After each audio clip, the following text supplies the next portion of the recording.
the Imam, who is the leader of the Muslim community, he leads a prayer.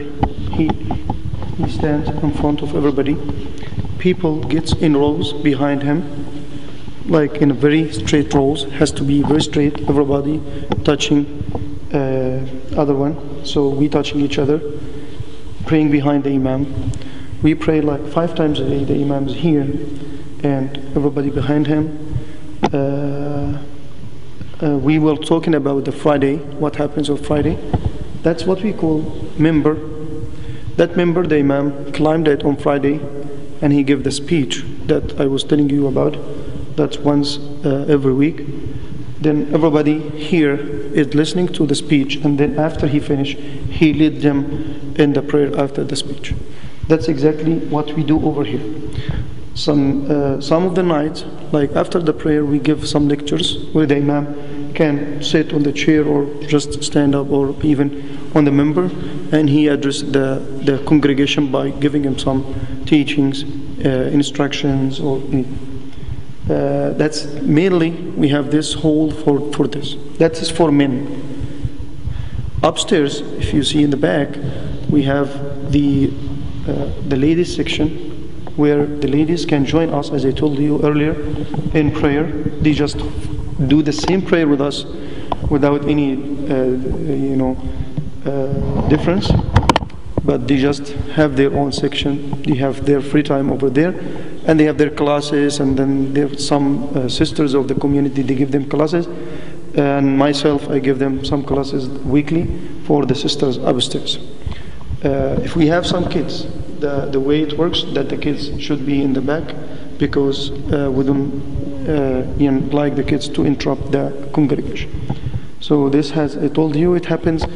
We come here every day, early in the morning. These days around 5 o'clock. We come another time at 1:30, 1:40, and the third time it's around 5 p.m. The fourth time around 8 p.m. and the last time we come for prayer, it's around 10 p.m. these days. So 5 times a day, and the only special event happens on Friday. Instead of the prayer at 1:30, we do the lecture or the speech, and then we give the prayer. We do the prayer after that.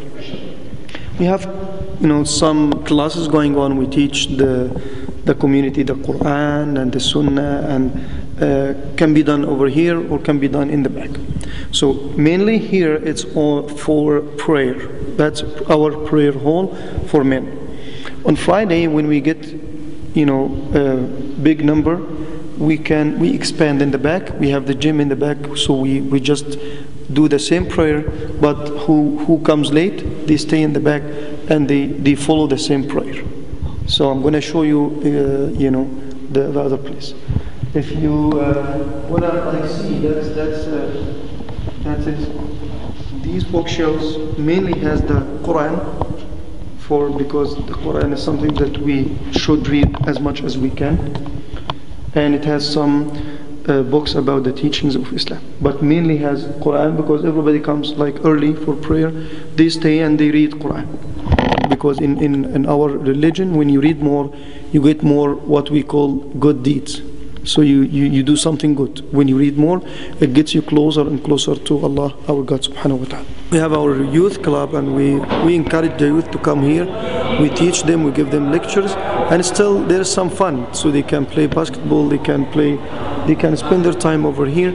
And we use the same place on Friday when we have a big number of congregation. Then they come over here.